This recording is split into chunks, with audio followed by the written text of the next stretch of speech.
So today we are going to extend our knowledge about square roots and just keep practicing reasoning with them. So just to get started, I want to take a minute to think about these 5 statements and decide if they are true or false.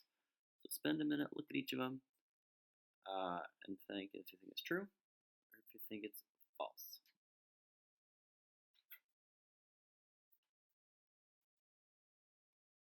So the first one is true. It turns out that square root symbol and that exponent, they will cancel each other out. Because the square root of 5, square root means the number that multiplies by itself to get you 5. If you multiply that by itself, you get 5. Alright, so basically what that means is the square root of 5 times the square root of 5 gets you 5. That's true. Alright, next one. The square root of 9 squared gives you 3. The square root of 9 is, in fact, 3. And 3 squared is not 3. So that statement is false. Alright, 7. Is that equal to the square root of 7 squared? And yes, that is true because the square root of 7 is, again, the number that multiplies by itself to get you 7. And if I multiply that by itself, then I, of course, get 7. It's the same exact reasoning as up there. Just instead of 5, it's 7s. Okay. I'm going to add in all the stuff that I'm writing in red, just so that when I share the PDF with you, you can use this as you need. Alright, the square root of 10 squared, does that equal 100? And that is false. Because 10 squared equals 100. 10 squared equals 100. The square root of 10 squared equals 10. Alright, so just be mindful of that. Alright, the square and the square root kind of undo each other. They are what we call inverse operations. You should know that phrase from solving equations. This is another set of inverse operations, and they're mostly inverse. There's a couple weird things about it, but basically, for all intents and purposes, they are inverses. Okay, square root of 16 is 4. 2 squared is 4. That is true. Alright, because both quantities equal 4. Okay, so hopefully that was a good way to get you started. Getting you a little bit more familiar using square roots and squares just in general. I thought that would be a nice way to sort of get you back into the zone of doing this, especially since Core 6 hasn't seen it since Monday, and Core 4-5 still have been off from this for a whole 24 hours. So, square root values. So again, we're going to keep looking at approximating what whole numbers does each square root lie between. Because when you look at a number like the square root of 7, I don't want you thinking, I have no idea what that is. That makes no sense. That's not the goal. The square root of 7 is just a number. It is a number. It's an imprecise number. It's a decimal, but it's still a number. So, remember, aren't you thinking about what perfect squares we know? So, we want to make sure we know what are the perfect squares. The perfect squares, I mean numbers where something times itself gets you that number. So for example, 1 times 1 is 1, 2 times 2 is 4, 3 times 3 is 9, 4 times 4 is 16, 5 times 5 is 25, 6 times 6 is 36, 7 times 7 is 49, 8 times 8 is 64, 9 times 9 is 81. Skipping numbers. 10 times 10 is 100. We'll do a couple more. 11 times 11 is 121. And 12 times 12 is 144. So those are our perfect squares. And actually, I'll do 0 too. 0 times 0 is 0. So those are our perfect squares. And we're going to use those in our arguments. So take a minute, see if you can try it out on your own. What numbers does each square root lie between?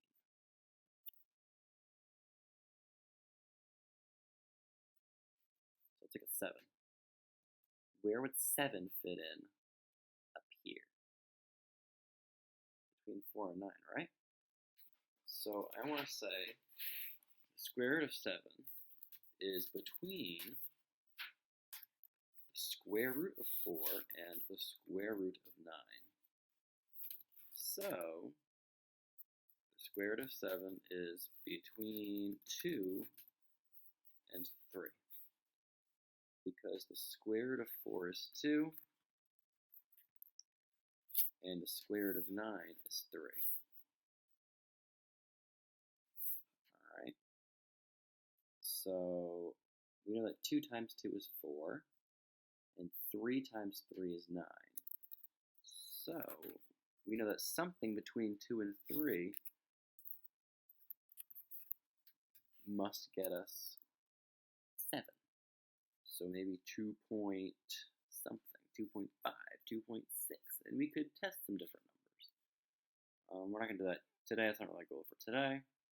Our goal is just to think, what are we between? Like, could I get more precise? Well, maybe, but we'll try that later one, I guess.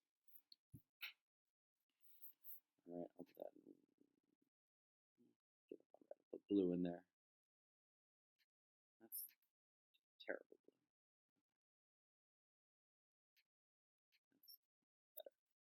Okay, so the square root of 23, let's do the same strategy. Where is 23 up here? 23 is between 16 and 25, right? 16, 23, and 25. So I'll follow the exact same logic.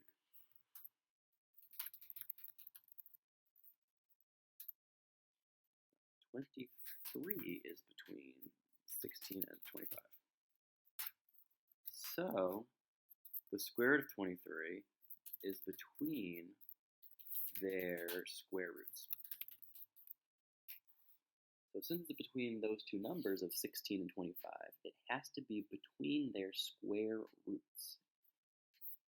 Alright, so let's do square root of 16 is 4, because 4 squared is 16. And the square root of 25 is 5.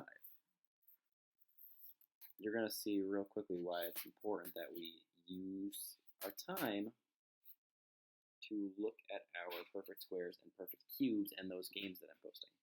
Alright, this lesson should be pretty straightforward today. I want you also playing those games and those memory things, alright? It's very important.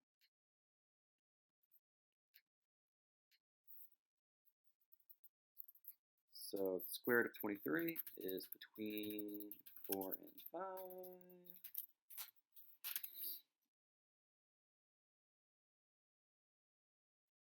So, lost my train of thought. Can we get more precise? Let's try to get more precise on this one. So, let's see. Get rid of that. Okay. So, let's try to get even more precise. 23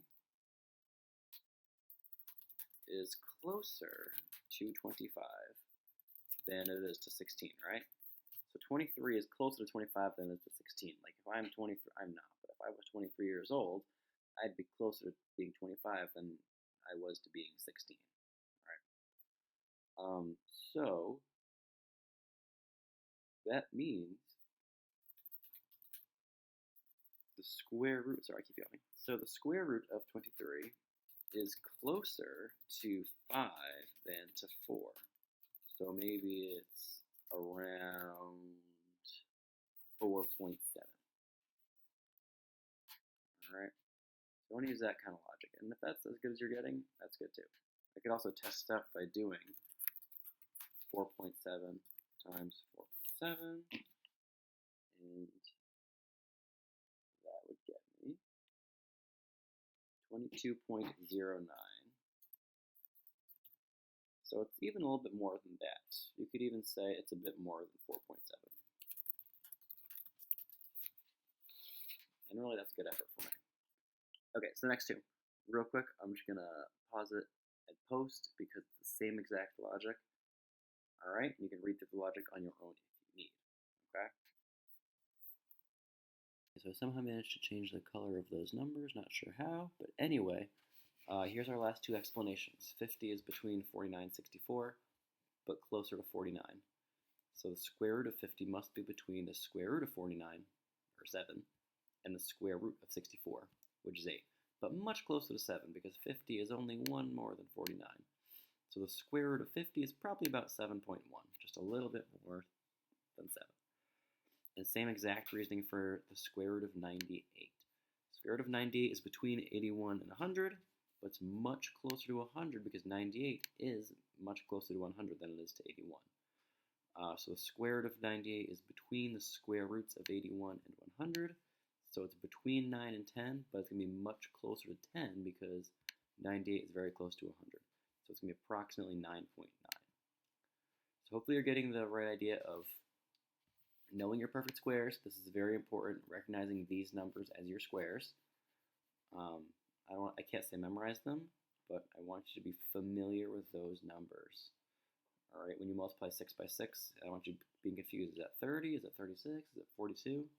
No, 36 is 6 times 6. Like that kind of thing. It's very important to be familiar with that, or it's just going to take you longer for these problems. Since it really is a calculator-free unit, technically, you're not really a calculator unit, even though you're at home and I can't stop you. So, real quickly, I just want you to see what equations you might deal with at some point, and how to put things on a number line. Make sure that's okay. We had a diagnostic earlier, and the diagnostic showed that you guys pretty much know how to use a number line, which is very good. I expect nothing less. But let's say x, y, and z are positive, and x squared is 3, y squared 16, and z squared is 30. So if x times x gives me 3, where might x go? So x would have to be the square root of 3. So where is that going to go? Think about the same thing for the next ones while I convert this document. So 3 multiplies by itself to get you 3. Perfect squares. 1 is a perfect square because it's 1 times 1. 2 times 2 is 4. So the square root of 3 is between 1 and 2. So I'll tell you, it's about 1.7. So that's where x is going to go. And I'm just going to make this also blue to match that, so our lives are easier, in a manner of speaking. Okay. Now y squared is 16, so y has to be the square root of 16. And I hope you know the square root of 16 is 4. I'll make that circle black. No, I won't. I'm going to try to make that circle black. Ah, here we go. There we go. Black outline too. Okay. The square root of 16 is 4, so y is 4. Oh, jeez. Oh, my goodness. Okay. Oh, man. Nope. Okay, whatever. These spaces. What about z? What does z have to be? If z squared is 30, then let's see, z has to be the square root of 30. So where's that going to fall on my number line? Where is the square root of 30 going to fall?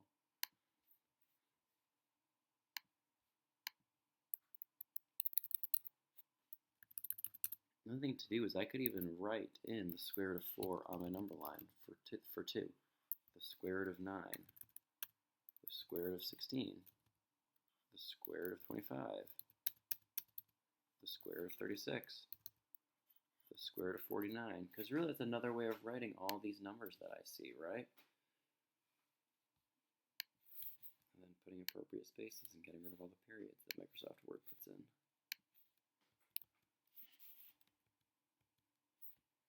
So where would the square root of 30 go? Well, it would go right in between here, right? It would go right in between, well, 30 is between 25 and 36, and it's pretty much smack dab in the middle. So the square root of 30 has to go right there. Right between 25 and 36. So it's about 5.5. 5.5 is actually a quite close approximation of the square root of 30. As you'll remember from our table activity, I think it's actually 30.25 or something. All right.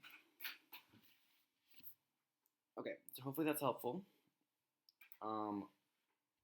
Again, just getting more and more practice visualizing where these numbers are on a number line. I'm going to scoot 1.7 over a bit, actually.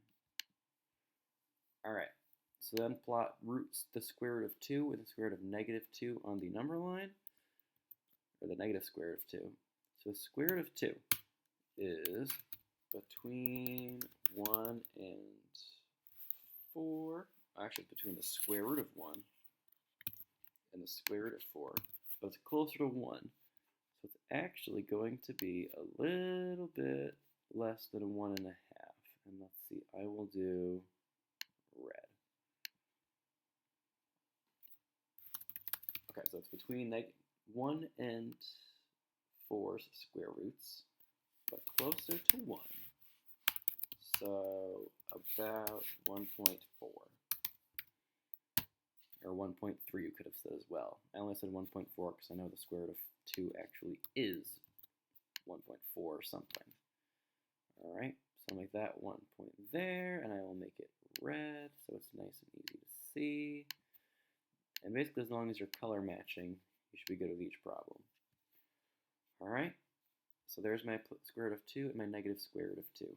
So basically, to summarize, as long as you're approximating square roots by observing the whole numbers around it and observing which square roots are around it, or perfect squares are around it, you're really getting there. So I can look at numbers that are around 8 and 9. So the square root of 65 is a little bit more than 8, because the square root of 65 is a little bit more than the square root of 64, which is 8. So the square root of 65 is like right here, like right around like 8.08, like just less than 8.1. So these are all the numbers between 8 and 9. And then other end of the spectrum, the square root of 80 is just barely less than 9 because the square root of 81 is 9. So we're a little bit less than 9. And the square root of 75 is somewhere in between. But 75 is a bit closer to 81. It's only 6 away from 81, but it's 11 away from 64. So keep in mind that the relative distances between the numbers is also important in approximating it. And if you approximate it by the 8.67, you'd find that 8.67 or 8 2/3 squares get you 75.16, which is pretty dang close. And you can do this up till forever. Like if I know that 22 squared is 484 and 23 squared is 529, I know that the square root of 500 is between those two numbers. Alright? And if you do get stuck, there is a square root button on your calculator that can also help you. So don't let this all be confusing to you. When in doubt, you can approximate on a calculator. Alright, hope this helps. Sorry it's not a Google Doc. These square root symbols do not translate to a Google Doc. I'd have to retype all of them, and I just couldn't do it. So you're going to get a PDF of this, which hopefully will be super helpful and super easy for you to read. And you'll have a nice quick form today and play those dang games. They're going to help you, I promise. Learn those perfect squares, okay? Enjoy your day.